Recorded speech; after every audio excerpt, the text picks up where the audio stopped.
Banyak orang rela menjadi apapun yang sebenarnya bukan bagian dari lubuk hatinya, agar ia merasa tidak sendirian dan diterima oleh orang lain. Ini merupakan persoalan umum.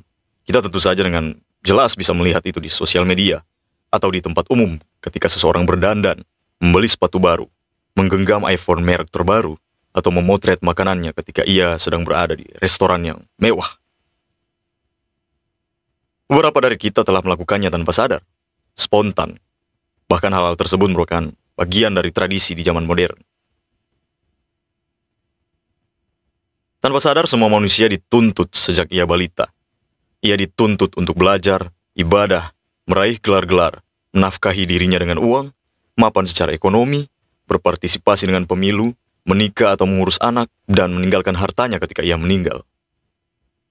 Intinya kita diperbudak oleh sistem buatan manusia-manusia lain. Umumnya mayoritas orang tidak menganggap ini suatu masalah, setidaknya hingga kemudian muncul pertanyaan-pertanyaan dalam diri mereka sendiri.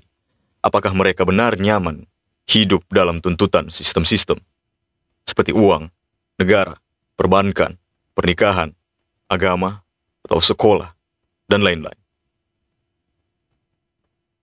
Dengan sekejap, seseorang pasti merasa terbuang jauh dari peradaban itu sendiri apabila ia kemudian sadar bahwa sebagian besar dari dirinya hanyalah produk dari sistem-sistem tersebut. Banyak orang terlahir dengan bingkai yang sudah ditetapkan oleh lingkungannya. Gender, keimanan, status sosial, tradisi. Namun sedikit yang menguji kembali bingkai-bingkai itu. Apakah bingkai itu adalah bagian dari dirinya?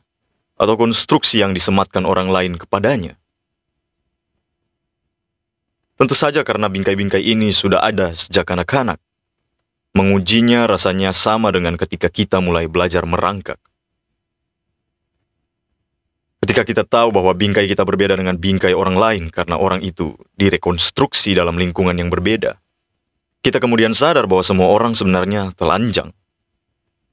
Orang hanya memakai kostum dan topeng yang diberikan sistem tersebut kepadanya. Itu sebabnya ia harus terus-menerus memakai topeng dan kostum yang sama agar tidak merasa kesepian, tidak dikutuk, atau dianggap orang asing.